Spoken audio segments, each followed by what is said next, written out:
이 3부 예배에 나온 여러분 모두에게 하나님께서 큰 평강 주시기 바랍니다. 아멘. 우리 옆에 분들하고도 하나님께서 큰 평강 주시기 바랍니다.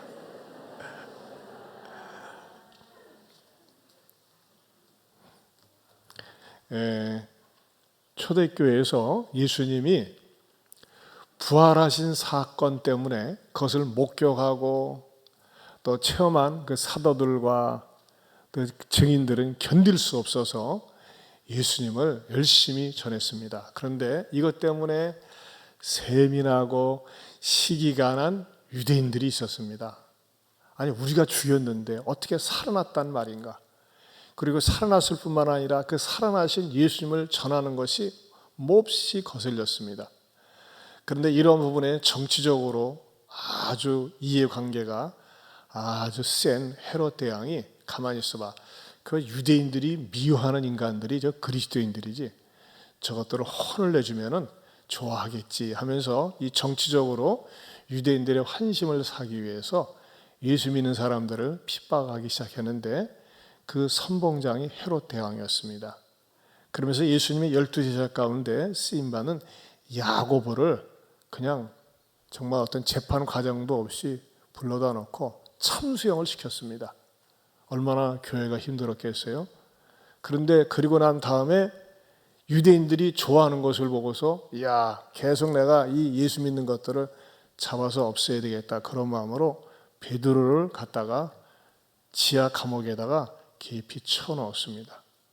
그리고 4명씩 4조를 만들어서 16명이 철통 같은 경비를 하고 베드로의 손발을 쇠사슬로 묶은 다음에 절대 누구도 감히 쳐들어와서 베드로를 데리고 가거나 또는 업어가거나 결코 그를 추록시키지 못하게 감시를 했습니다. 그런데 하나님께서는 베드로에 대해서만은 철저하게 감시라고는 그 틈을 타서 하나님의 천사를 보내서 그를 갖다가 정말 유유히 빠져나오도록 합니다. 쇠사슬도 저절로 클러지에서 저절로 떨어져 나가게 하고 쇠문도 뚫고 나와서 그가 추록을 합니다. 그 다음에 그가 나온 다음에 제일 먼저 자기 집으로 가는 것이 아니라 자기를 위해서 기도하고 있는 그 마가의 다락방, 그 마가의 어머니 집, 큰 집에 열심히 기도하고 있을 그 교인들에게 찾아가서 문을 두드립니다. 그때에 기도하고 있던 교인들 가운데서 로데라고 하는 여자아이가 나가서 베드로를 보자마자 깜짝 놀라가지고 기도하던 자리에 돌아와서 베드로 선생님이, 베드로 사도가 돌아왔다고 얘기하니까 네가 미쳤다 하면서 거부 반응을 보입니다. 그러자 베드로가 아니라고, 내가 살아왔다고, 나 베드로야 하면서 문 열어달라고 하니까 그때서야 사람들이 보고서 어떻게 이렇게 나오게 되었냐고. 그러자 베드로가 자초지종을 얘기하면서 하나님께서 천사를 보내서 날 이렇게 풀어주셨지요 라고 설명하면서 그 안에 들어갈 법도 한데 들어가지 않고 이 사실에 대해서 야고보와 다른 형제들에게 얘기하면서 어떻게 하느냐, 오늘 17절에 이렇게 말씀합니다. 17절 하반절에 보면은 야고보와 형제들에게 이 말을 전하라 하고 떠나 다른 곳으로 가니라. 거기다 줄을 칠까요? 떠나 다른 곳으로 가니라. 어떻게 보면 아무 의미가 없는 그냥 떠나는 장면처럼 보입니다. 근데 저는 이 동사를 통해서 설교 제목을 유추해냈습니다. 오늘 설교 제목이 뭡니까? 아름다운 뒷모습입니다. 베드로가 떠나서 다른 데로 가는데 그 장면을 이렇게 성경과 연결시켜서 묵상하는 가운데 베드로의 뒷모습은 이렇게 아름다웠구나 하는 감동을 성령님께서 주셨길래 성령님께서 주신 감동을 여러분들과 더불어 같이 나누고자 합니다. 여러분, 베드로가 투옥된 사건은 성경에서 투옥되고 탈출된 사건은 아주 유일한 사건입니다. 그런데 이 인문학적인 관점으로 보면 베드로가 끝이 굉장히 싱겁습니다. 그 12장이 처음 시작될 때는 굉장히 살벌하고 무섭고 공포가 있고 긴장 속에서 이 사건이 시작이 되거든요. 그리고 베드로가 천사가 나타나가지고 그를 흔들어 깨우고 뭐 이렇게 세문을 나오고 하는 장면들은 그야말로 말이죠, 어떤 영화 속에서 굉장한 그 텐션을, 긴장감을 가져다 주지 않을 수가 없습니다. 근데 막상 그가 나온 다음에는요, 다 방문해가지고 몇 마디 말을 하고 그냥 훌쭉 떠나는 게 굉장히 허망하게처럼도 보인다고 하는 것입니다. 인간적인 관점에서 보면 그렇습니다. 그러나 영적인 관점으로 보면요, 그가 떠나 다른 곳으로 가니라. 다른 곳으로 가는데 장소도 말 안 해요. 어디로 간다는 말도 없어요. 그냥 다른 곳으로 가니라 라고 하는 이 그의 떠남 속에는 너무나도 아름다운 떠남, 아름다운 뒷모습이 담겨져 있다고 하는 것입니다. 그러면 어떻게 해서 그런 아름다운 모습이 남겨져 있고 오늘 우리들에게는 어떤 교훈이, 영적인 진리가 담겨져 있을까요? 첫째는요, 베드로를 통해서 베드로는 허세를 부리지 않았다고 하는 것을 볼 수 있습니다. 허세를 부리지 않았다. 허풍을 떨지 않았다. 자기를 과시하지 않았다고 하는 것입니다. 이 성경을 이렇게 연구해 보면요, 베드로를 연구해 볼 때만 해도 베드로는 12사도 가운데서 예수님과 같이 사역을 할 때도 굉장히 쓰임을 많이 받았지만 이 베드로의 영적인 스펙을 보면요, 베드로는 그 영적인 그야말로 상천하지의 경험을 했더라고요. 여러분, 사도행전 우리가 살펴본 것처럼 10장에서는 그가 기도하고 있을 때 하늘문이 열면서 하늘에서 광주리가 내려와 가지고 하나님의 계시를 직접 듣는 그런 하늘의 사건을 경험했어요. 그리고 땅에서는 수없이 많은 사건들을 그가 실행하기도 했고 참여했고, 하치, 어떤 체험입니까? 깊은 땅 속에 들어가는 체험이 뭘까요? 가만히 보니까요, 예수님께서 바다 위를 한밤중에 걸어오실 때에 예수님이다 그러니까 베드로가 뭐라 했어요? 저로 하여금 저도 좀 걷게 해주십시오 하면서 바닷속을 걷습니다. 그리고 잠시 두려워서 해찰할 때에 바닷속으로 푹 빠져 땅속 깊은 곳으로 빠지지 않습니까? 한마디로 바닷속 체험, 바다 위 체험, 땅 위 체험, 하늘 체험을 했습니다. 한마디로 얘기하면 육해공의 그 영적인 체험을 한 전천후 특전사 사도였다고 하는 것입니다. 그러나 이것은 개인적인 체험이지만 우리 기독교회사에 있어서, 아니면 교회사에 있어서 기초를 놓는 교류적인 큰 역할을 했던 사람이 베드로인데, 그것은 바로 그의 고백을 통해서 가능했습니다. 예수님께서 공생의 사역을 하실 때 사람들이 예수님에 대해서 이런저런 얘기가 많이 있었을 때 제자들한테 물어봤어요. 사람들이 나를 뭐라고 하는 것 같아? 그러니까요, 어떤 제자는 예수님은요, 누구를 두려워하지 않고 그냥 직설적으로 직방을 날리니까는 세례요한 같다고 그래요. 그래? 아니 목사, 예수님, 어떤 사람은요, 예수님은요 엘리야처럼 한 번도 행하지 않은 그런 능력을 행하시는 분들이기 때문에 엘리야 같다고 그래요. 그러자 또 다른 사도는 예수님은 늘 아픈 마음을 가지고 영혼들을 불쌍히 여기시기 때문에 예레미야 같다고도 그러네요. 그렇게 사람들이 전해주는 얘기를 예수님 앞에 이렇게 털어놓았습니다. 그때 예수님께서 너희는 나를 누구라고 하느냐? 그때 베드로가 손을 탁 들더니 뭐라고 얘기했어요? 마태복음 16장 16절입니다. 같이 보겠습니다. 시몬 베드로가 대답하여 이르되 주는 그리스도시요 살아계신 하나님의 아들이시니이다. 주는 그리스도시요 살아계신 하나님의 아들이십니다. 그리스도는 메시아라는 말이죠. 예수님께서 이 베드로의 대답을 보고 100% 퍼펙트하게 맞춘 것을 아시고 너무나 흡족하셔서 뭐라고 인정하고 축복하는 메시지를 주시느냐? 마태복음 16장 18절 19절입니다. 같이 보겠습니다. 또 내가 내게 이르노니 너는 베드로라. 내가 이 반석 위에 내 교회를 세우리니 음배의 권세가 이기지 못하리라. 내가 천국 열쇠를 내게 주리니 내가 땅에서 무엇이든지 매면 하늘에서도 매일 것이요 내가 땅에서 무엇이든지 풀면 하늘에서도 풀리리라 하시고. 자, 여기서 예수님께서 베드로를 향해서 너는 베드로라. 내가 이 반석 위에 내 교회를 세우리니 음부의 권세가 이기지 못하리라. 이 말씀을 100% 오해해 가지고서 시작한 교회가 있어요. 그게 뭐죠? 가톨릭 교회입니다. 이 말씀을 근거로 해서 베드로가 일대 교황이 되었다는 거예요. 이렇게 해서 가톨릭 교회가 시작이 된 거고, 지금도 여전히 오해하고 있으면서 베드로는 일대 교황이라고 자기네들이 인위적으로 만든 것입니다. 하지만 여러분 이거 아셔야 돼요.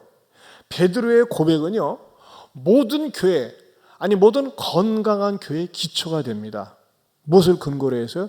베드로의 고백을 통해서. 주는 그리스도시요 살아계신 하나님의 아들입니다라고 고백해서 시작하는 것이 교회입니다. 우리 예안교회도 주는 그리스도시요 살아계신 하나님의 아들입니다라고 믿고 고백하면서 교회가 시작된 것입니다. 한번 따라서 합시다. 주는 그리스도시요 살아계신 하나님의 아들입니다. 이것은요, 어떤 교주도 모방하거나 흉내낼 수가 없습니다. 주는 그리스도시요 메시아이시요 지금도 살아계신 하나님의 아들이십니다. 믿습니까? 이 베드로의 이 고백은요, 인류 역사 2000년 역사 속에서 항상 이 고백의 기초 위에, 이 교리의 기초 위에 교회가 세워졌다고 고백할 수 있는 것입니다. 그런데 이것을 갖다가 인간적으로 베드로가 초대 교황이라고 하면서, 베드로가 일대 교황이라고 하면서 가르치는 것, 이것은 잘못되었다고 하는 것입니다. 이렇게 베드로의 고백은요, 기독교의 기초, 털을 닦는데 교리적으로 큰 공헌을 했다고 하는 것입니다. 그리고 또 현실적으로는 베드로처럼 감옥에 갇혀 있어서 죽을 날을 기다리고 있었는데, 하나님이 비상 개입하셔서 천사를 보내가지고 차근차근 안내해서 탈출을 받은 케이스는 유일합니다. 이것밖에 없어요. 요셉도 감옥에 있었지만 그러나 3년을 꽉 채워야 했습니다.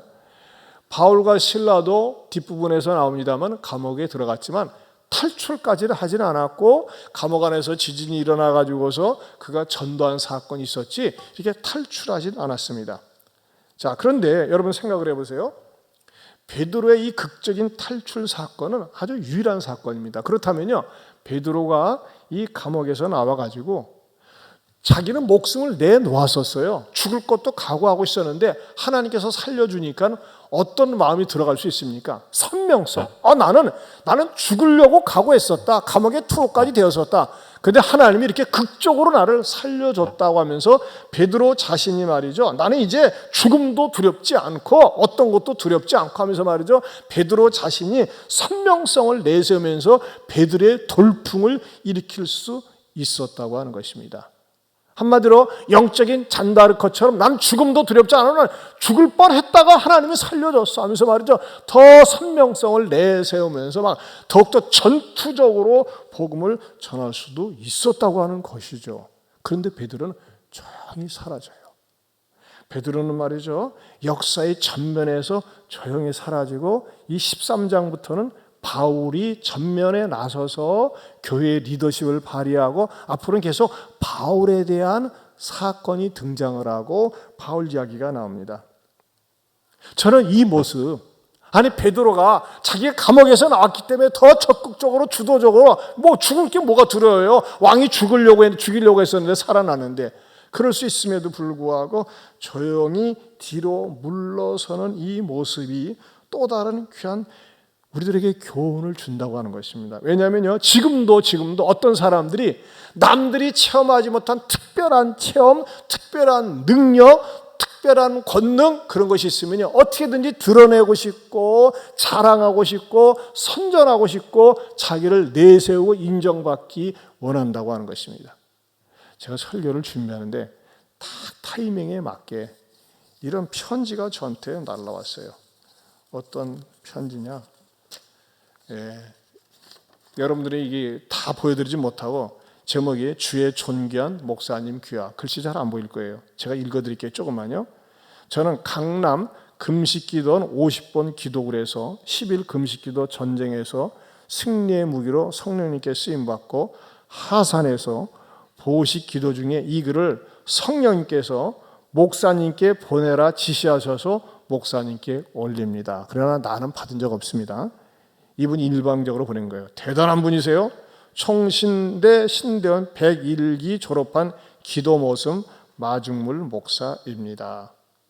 성령님께서 기도 모습 마중물 목사를 2011년에서 2015년에 5년 연속 매년 40일 금식기도 전쟁에서 승리의 무기로 사용하셔서 완승, 압승, 대승하였습니다. 그리고 또 이어서 중간에 2016년, 18년, 19년에도 각 해마다 50일 금식기도 전쟁에서 성령님께서 기도 모습 마중물 목사를 사용하셔서 완승, 압승, 대승하였습니다. 기도 모습 마중물 목사의 영이 마귀로 인해 산산조각 나서 너무너무나도 고맙고 감사해서 도저히 이대로 있을 수 없어가지고 이 한국교와 세계교회 앞에 자유자재로 사용하시려고 이렇게 강하게 수리하신 것 같습니다. 이 종을 목사님 교회 집회 부흥의 도구로 불러주시면 목사님 교회를 마가 다락방 교회답게 쓰임받기 원합니다. 그렇게 보내왔어요. 제가 이걸 보면서 아니 이 양반아, 그렇게 40일 금식기도 많이 하고 마귀를 산산조각 내고 완승, 압승, 대승했으면 당신이 개축해가지고 전도하지 모두로 이 교회 저 교회에다 이런 전단지를 보내가지고 자기를 써달라고 하느냐. 대본에 그런 생각이 들어가는 거예요. 그리고 좀 건방지게 보이는 거는 아니 예수님은 40일 금식기도 했는데 저는 50일 했다는 거예요. 저 예수님보다 앞서가는 거 아니에요? 사실 참 모르겠어요. 이분이 저한테만 보낸 게 아니라 막 이게 쫙 뿌린 것 같은데 이런 게 위험하다는 겁니다. 이런 게. 이야 40일 기도 50일 기도를 며칠 했대. 여러분 자기가 한 거예요. 그럼 조용히. 그런 모습 속에서 뭐예요? 내 능력은 감추어지고 하나님이 드러나면서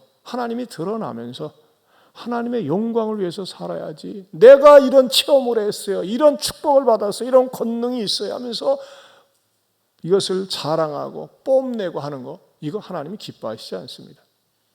왜 그러냐? 여러분 베드로를 보세요. 베드로는 그야말로 성경에서 가장 많은 체험을 했고 죽을 위기에도 있었지만 그는 절대 그것을 자랑하지 않습니다. 드러내지 않습니다. 조용히 역사의 무대에서 사라져요. 왜 그랬을까요? 전 그런 생각을 합니다. 만약에 그게 감옥에 나온 것을 간증하고 다니고 이런 것을 저러고 얘기하고 다니면요, 하나님의 영광보다는 베드로 하면서 말해요. 자기 이름만이 더 드러날까 봐 그런 조용히 현장 사역에서는 한 걸음 뒤로 물러섰다는 것입니다. 그러면서 그는 어떤 모습으로 나타납니까? 두 번째로 아름다운 어른의 모습이 있었다는 겁니다. 아름다운 어른의 모습. 사실 베드로는 사도행전이 시작되면서 사도행전 3장에서 사람들의 눈에 확 띄는 그런 탁월한 사역을 하나 합니다. 그것은 무엇이었습니까? 40년 동안 모든 사람들의 눈에 익숙한 한 사람이 있었습니다. 그건 미문에 앉아서 아침에 출근하고 저녁 때 퇴근하는 거지 장애인이었습니다. 40년 동안 예루살렘 성전의 미문에 모든 사람이 다 알고 있었어요. 자, 그런데 그는 그를 치료하여 줍니다. 그 치료를 하기 전에 어떤 일이 있었습니까? 그가 조용히 은퇴하고 사람들 눈에 안 보이는 줄 알았는데 어떤 일이 등장하느냐? 바울에게 그의 모든 리더십을 이양한 다음에 바울 중심으로 교회들이 부흥이 되고 있는데 갑자기 유대인 중심으로 된 꼰대 같은 율법주의자들이 등장하면서 예수만 믿어야 구원받는 것이 아니라 할례도 받아야 된다. 이 할례라고 하는 것은 우리 유대인들의 전통이기 때문에, 그래서 하나님의 선민의식이기 때문에 할례를 받아야지만이 구원받는다고 하는 이런 율법주의자들이 등장하게 됩니다. 그런데 말이죠, 이 사도 바울이 이것을 해결이 안 되는 거예요. 말을 안 듣는 거예요. 이 고집 때문에. 그리고 교회에 이게 대논쟁이 되었고 교회가 분열 위기에 놓여지게 됩니다. 그때에 이 교회에서 이미 현장에서는 약간 동떨어져 있지만 이 문제를 해결해 줄 수 있는 분은 베드로밖에 없다 해서 베드로를 다시 초청합니다. 그리고 13장에서 사도 바울 사역, 14장에서도 사도 바울 사역이 두드러지게 나타나다가 15장에 가서 이 논쟁 때문에 다시 베드로를 초치합니다.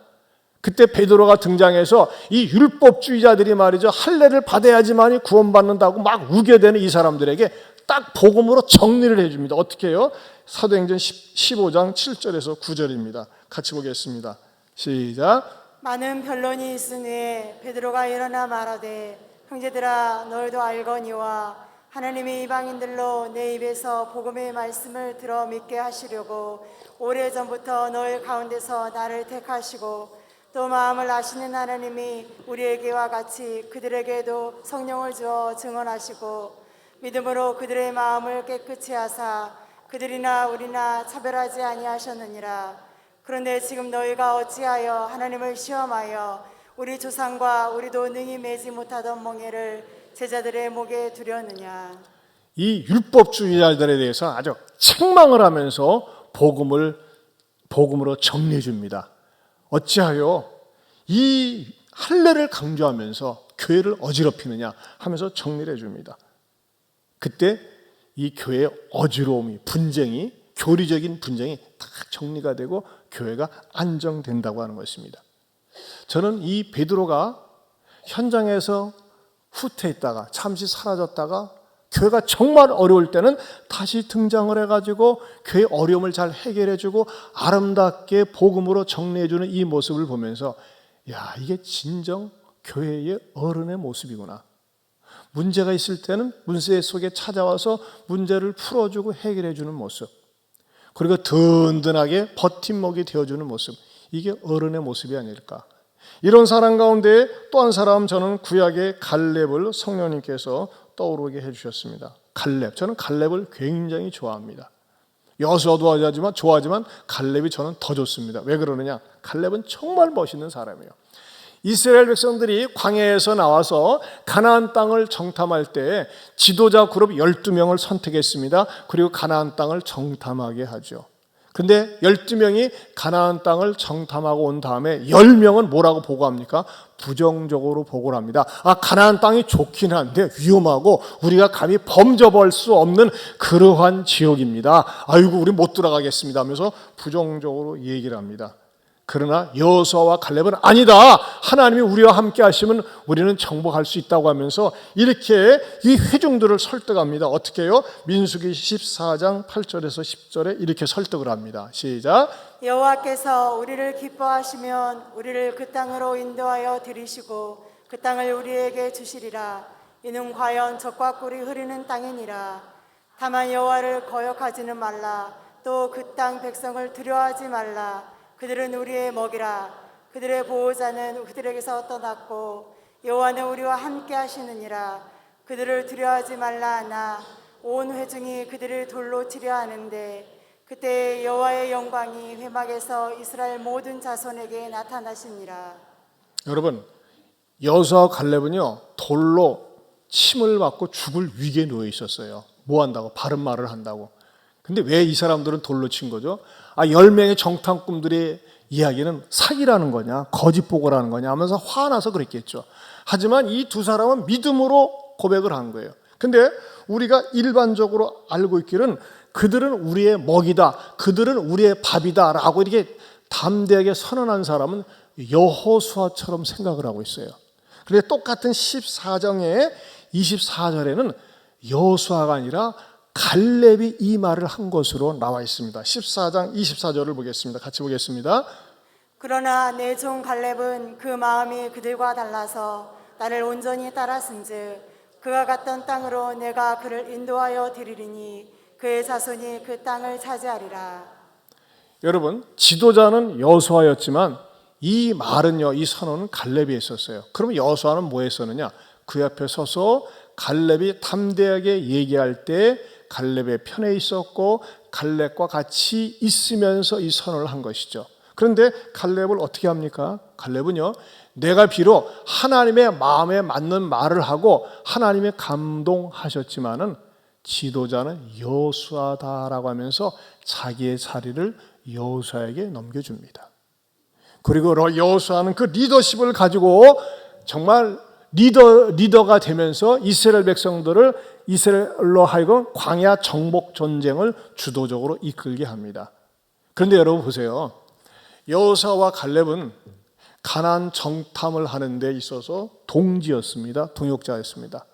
그리고 여호수아와 갈렙 외에는 나머지 60만 명이 다 죽습니다. 남자들은 죄다 죽어요.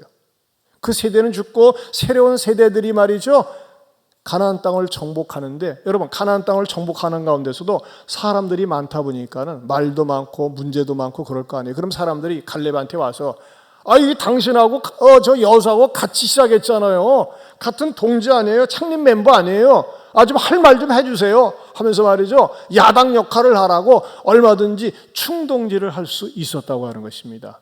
그러나 갈렙은 절대 여호수아의 반대편에 서서 야당 역할을 하지 않습니다. 그는 항상 뒤에 물러서서 여호수아를 후원하고 격려하고 서포팅하면서 말이죠, 그 사역을 같이 해왔습니다. 그리고 정말 어려운 일이 생겼습니다. 가나안 땅을 거의 정복할 무렵에 한 산지가 남아 있었는데 그것이 바로 헤브론 산지였습니다. 그것은 너무나 험하고 거기에 거주하는 사람들이 기골이 장대한데 어느 누구도 그 산지를 정복하려고 나서지를 않고 머뭇거리고 있었습니다. 큰 문제였습니다. 그때 갈렙이 또 한 번 나섭니다. 여호수아 앞에 나타나서 여호수아여, 당신이 알고 있지 않습니까? 당신과 나는 같이 이 가나안 땅을 정복하는데 앞장서서 하나님 앞에 순종했습니다. 그런데 저 남은 산지에 아무도 못 돌아가는데 저한테 주십시오. 제가 나이가 지금 85살이지만 아직도 기력이 있습니다. 제가 체력을 잘 관리해 왔습니다. 제가 얼마든지 저 정복할 수 있습니다 하면서 여호수아로 하여금 난감해하고 있는 그 처지에서 앞장서서 자기가 헤브론을 정복하겠나라고 어려운 임무를 달라고 하는 거예요. 남들이 맡기 싫어하는 임무를 달라고 하는 거예요. 그래서 마침내 갈렙이 그 헤브론 땅을 점령합니다. 여러분 보세요. 베드로와 갈렙의 공통점이 무엇이었습니까? 베드로와 갈렙은 그들에게 기회가 주어지고 시간이 주어졌을 때 생명을 바쳐서, 온 힘을 바쳐서 충성하고 헌신했었습니다. 그리고 자기들이 사역을 마무리할 때는 조용히 뒤로 물러서 있다가 또 교회가 어렵다고 하니까 기꺼이 나와서 어려운 문제가 있을 때는 좋게 해결하는 데 앞장서서 헌신했습니다. 갈렙도 마찬가지였습니다. 남들이 들어가기 힘든 저 산지를 나에게 달라고 한 것입니다. 저는 이 모습을 보면서 이게 진짜 어른의 모습이구나. 바른 말 한다고, 쓴소리 잘한다고, 잔소리 많이 한다고, 내가 경험이 이만큼 있다고, 내가 얼마나 경력이 많은 줄 아냐고 하면서 말이죠, 자기를 내세우는 것이 아니라 조용히 물러서 있다가 정말 어려울 때, 힘들 때는 솔선수범해서 앞장서서 헌신하고 수고하는 사람들, 이 사람들이 교회의 때로는 공동체 어른들이라고 하는 것입니다. 뒤로 한 발 물러서 가지고 힘든 일을 안 하려고, 옛날에 내가 많이 했으니까는 나는 안 해도 돼, 그게 아니에요.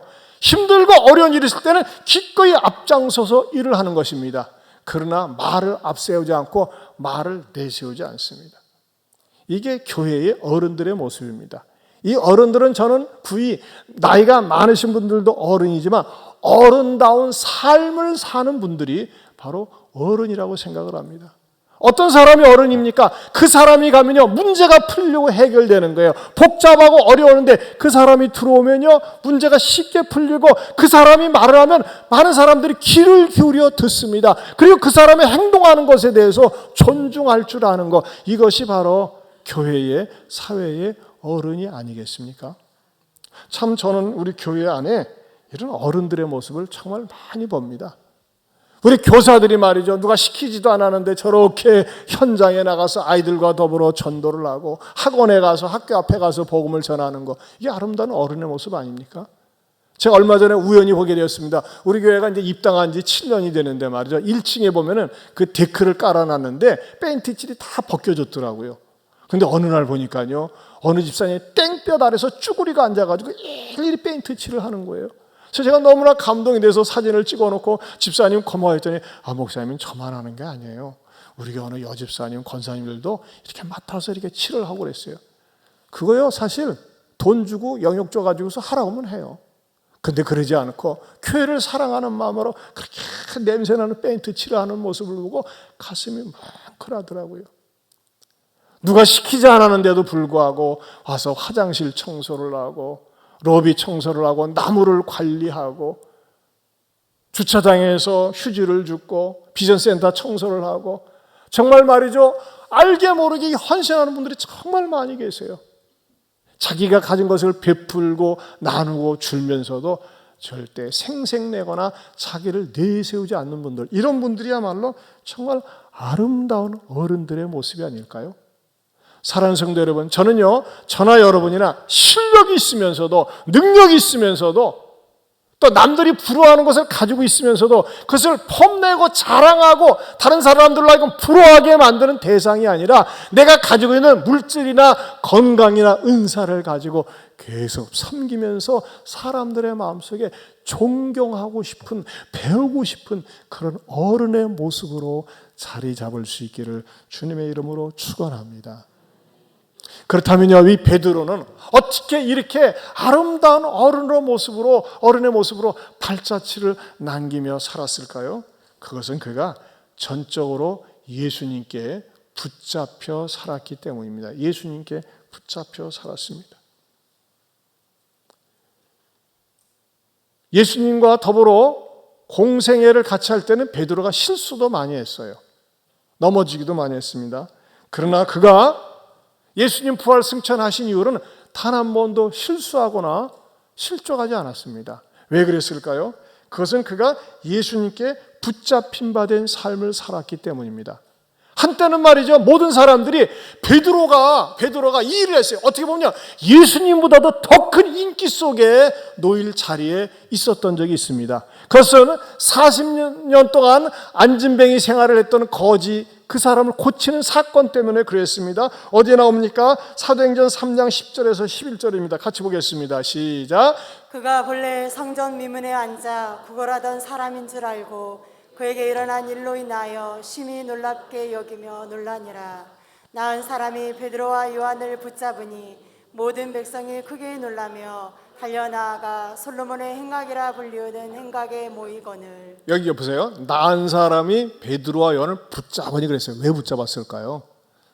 분명히 베드로와 요한은 나사렛 예수 이름으로 일어나 걸으라 그랬어요. 근데 그 말이 안 들어왔어요. 그거는 말이죠, 보이는 게 아니니까. 현장감 있게 보이는 사람이 누구냐? 바로 베드로와 요한이었거든요. 그러니까 그걸 꽉 붙잡고, 이 사람이 그랬어요. 이 사람이 나를 고쳐준 거예요. 이 사람이. 나사렛 예수란 말은 사라지고 그것만 얘기하는 거예요. 그때 베드로가 정색을 하고 뭐라고 합니까? 내 경건과 내 능력으로 이 사람을 세운 것이 아닙니다. 하나님께서 죽었다가 살아나신 나사렛 예수의 능력이 이 사람을 살게 하신 것입니다 하면서 메시지를 선포할 때 5,000명 이상이 회심을 하게 됩니다. 근데 저는 여기에 주목을 하게 됩니다. 뭐냐? 이 안진뱅이가 베드로와 요한이라고 막 지켜 세우면서 붙잡아 세운 것처럼 베드로는 그의 생애 가운데서 항상 예수님을 붙잡고 살았다는 것입니다. 예수님을 의지하며 살았다는 것입니다. 여기에서 이 동사 붙잡은이라는 헬라어는 크라테오라고 합니다. 크라테오. 놓치지 않는다, 굳게 지키다는 의미가 있었습니다. 베드로의 생애 가운데서 예수님을 붙잡지 않았더라면, 예수님을 놓고 있었더라면 베드로는 위대한 교황이 되고 위대한 인물이 되고 베드로 했을 것입니다. 그리고 예수님은 사라졌을 것입니다. 그러나 베드로는 그런 우를 범치 않습니다. 나는 예수님을 떠나서는 살 수가 없습니다. 예수님이 없는 나는 내가 아닙니다 하면서 늘 예수님 중심으로 늘 하나님 앞에 기도하며 예배하며 자기는 죽고 예수님만 드러나길 원하면서 살았던 삶이 바로 베드로였다고 하는 것입니다. 여러분, 사람이요 유명해지고 인정받으면요 나의 나된 것은 하나님의 은혜다라는 말이 하기 싫습니다. 그냥 내가 잘나고 내가 똑똑한 것을 칭찬받고 인정받는데 거기 도취해서 삽니다. 마치 이분이 말이죠, 자기가 강조하는 게 그게 반복해서 나오는 거가 산산조각 내고 마귀를 산산조각 내고 뭐 예수님 예자도 없어요. 사람이 이렇게 되기 쉬운 거예요. 근데 베드로는 안 그랬어요. 사랑하는 성도 여러분, 저와 여러분이 어떻게 하면 늘 우리가 예수님께 붙잡힌 바 되어서 내가 예수님 안에 거하고 예수님이 내 안에 거하면서 행복하고 아름답게 아름다운 모습을 아름다운 말을 하면서 살 수 있을까요? 저는 아가서 2장 14절 말씀이 떠올랐습니다. 너무너무 아름다운 말씀입니다. 같이 한번 읽어볼까요? 시작. 바위 틈 낭떠러지 은밀한 곳에 있는 나의 비둘기야, 내가 내 얼굴을 보게 하라. 내 소리를 듣게 하라. 내 소리는 부드럽고 내 얼굴은 아름답구나. 여러분 보세요. 여기에 보면요 비둘기가 주인공처럼 보여요. 바위 틈 낭떠러지 은밀한 곳에 있는 나의 비둘기야, 내가 내 얼굴을 보게 하라. 내 소리를 듣게 하라. 내 소리는 부드럽고 내 얼굴은 아름답구나. 여러분, 성경에서 할 일 없어서 비둘기 예찬론으로 쓴 것일까요? 아니에요. 비둘기는 성도를 비유합니다. 근데 어디에 있는 거예요? 비둘기가 바위 틈 낭떠러지라고 그랬어요. 은밀한 거, 위기 상태에 있어요. 어려운 가운데 있어요. 거기서 비둘기가 뭐 하고 있는 거예요? 꾸구구구 꾸구구구 하면서 말이죠, 위험한 거예요. 독수리가 채가지는 않을까, 떨어지진 않을까, 그러면서 거기서 부르짖고 있는 거예요. 그런데 뭐라고 성경 기자는 얘기하고 있어요? 그 부르짖는 소리, 내 소리는 부드럽고 내 얼굴은 아름답구나 그랬어요. 여러분, 이 모습이 누구의 모습이고 어디에서 모습일까요? 그건요, 성도들이 하나님 앞에 나와서 하나님 제가 힘들어요, 어려워요, 위기에 있어요 하면서 안타까운 목소리로 기도하는 소리, 또 하나님 앞에 나와서 하나님을 찬양하는 소리, 이 소리는요 하나님께서 들으실 때 부드럽고 하나님 앞에 나와서 이렇게 대면 예배로 예배 드릴 때 그 얼굴을 아름답다고 보신다고 하는 것입니다. 여러분, 하나님이 보실 때 어느 자리가 가장 아름답게 보이겠어요? 어느 자리가? 바로 하나님 앞에 나와서 하나님을 사모하며 하나님을 마음껏 찬양하며 하나님 앞에 내 마음의 손을 아뢰면서 기도하고 간구할 때, 은밀한 곳에 있는 나의 비둘기야, 내가 내 얼굴을 보게 하라. 내 소리를 듣게 하라. 내 소리는 부드럽고 내 얼굴은 아름답구나. 그 자리가 어느 자리라고요? 바로 예배의 자리라고 하는 것입니다. 그 자리가 어느 자리라고요? 내가 안타깝고 답답한 마음으로 하나님 앞에 부르짖는데 하나님 그 소리를 부드럽고 아름답게 들으시는 거예요. 여러분, 이러한 의식을 가지고 있는 사람, 여러분, 하나님 앞에 나와서 나는 하나님 외에는 낙이 없습니다, 하나님 외에는 나의 피난처가 없습니다 하면서 하나님 되심을 인정하고 하나님 되심을 높이고 하나님 앞에 나와서 하나님의 자녀로서 부르짖을 때 하나님은 우리의 모습을 너무너무 아름답고 이쁘게 본다는 것입니다. 여러분들은 어떠한 모습이라고 생각을 하십니까? 기도하겠습니다. 하나님 아버지, 감사합니다.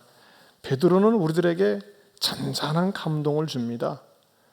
복음을 위해서 정말 헌신하고 충성하고 죽을 위기에 놓여 있었고, 그리고 하나님의 극적인 개입으로 풀려났으면서도 절대 생색내지 않고 조용히 사라졌다가 또 교회가 어려울 때는 나타나서 복음으로 평정시키는 그런 모습, 하나님, 우리들에게도 내가 어려운 곳에 나타나면 문제가 풀리는 그런 피스메이커, 문제 해결사들이 되게 하여 주시옵소서.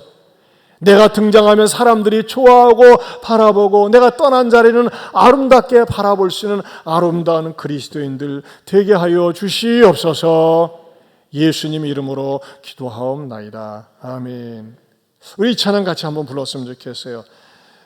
당신은 하나님의 사람, 주님의 은혜로 살아가는 당신의 모습이 참 아름답습니다. 네.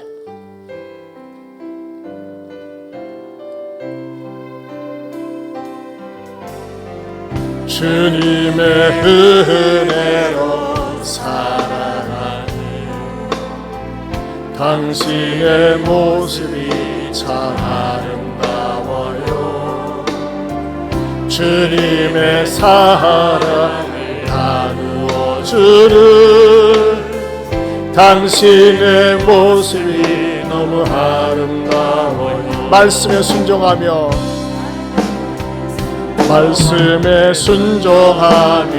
살아가는 당신의 모습이 참 아름다워요. 주님이 맡긴 사명 감당자라는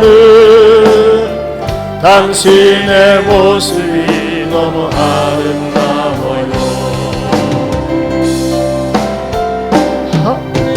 감동시키고 세상을 변화시키니 당신은 이 세상에 필요한 사람, 하나님이 좋아하는 사람, 당신 때문에 얻은 세상이 사랑으로 가득하지요. 당신 때문에 하나님께서 또 영광 받으신 주여. 처음부터 다시 한번 주님의 은혜로 살아가는 당신의 모습이 참 주님의 사랑을 나누어 주는 당신의 모습이 너무 아름다워요. 말씀에 순종하며 살아가는 당신의 믿음이 참 아름다워요. 주님이 맡긴 사명 감당자라는 당신의 모습이 너무 아름다워요. 누구를? 하나님을 감동시키고 세상을 변화시키니 당신은 이 세상에 필요한 사람, 하나님이 기뻐하는 사람, 당신 때문에 얻은 세상이 찬양으로 가득 차지요. 당신 때문에 하나님께서 더 영광 하나님을 감동시키고 하나님을 감동시키고 세상을 변화시키니 당신은 이 세상에 필요한 사람, 하나님이 기뻐하는 사람, 당신 때문에 얻은 세상이 찬양으로 가득 차지요. 당신 때문에 하나님께서 영광 받으시지요. 우리 한번 기도하기 원합니다. 사는 성도 여러분, 여러분 스스로를 한번 자평해 보세요. 내가 떠난 자리는 사람들이 그리워하고 귀하게 여기고 아름답게 생각하는 자리라고 생각을 합니까? 아니면은 잘 갔다고 생각을 하고 귀찮게 생각을 하고 오히려 상처만 남기는 자리입니까? 여러분, 그리스도인은 가정에서건 일터에서건 직장에서건 항상 아름다운 흔적, 아름다운 인격을 남겨야 됩니다. 여러분, 주님께 붙어 있어야지 가능합니다. 주님이 내 안에 있고 내가 주님 안에 있을 때 항상 이 아름다운 족적을 남길 수가 있습니다. 하나님, 나도 내 공로 내세우지 않고 내 것 내세우지 않고 주님의 은혜로 나된 것입니다. 주님 때문이죠 하면서 주님을 드러내고 주님을 높이는 아름다운 그리스도인 바로 내가 되게 해달라고 우리 주신 말씀 붙들고 우리 주여 한번 부르고 기도합니다. 주여, 하나님 아버지 감사합니다. 고맙습니다. 아름다운 그리스도의 족적을 남기며 살게 하여 주옵소서. 나를 내세우고 나를 자랑하는 것입니다. 주님밖에는 나타낼 것이 없고 주님밖에 자랑하는 것입니다. 그런 아름다운 삶, 어른들 같은 삶, 우리들의 삶이 되게 하여 주옵소서. 아버지여, 아버지여, 영광과 찬송을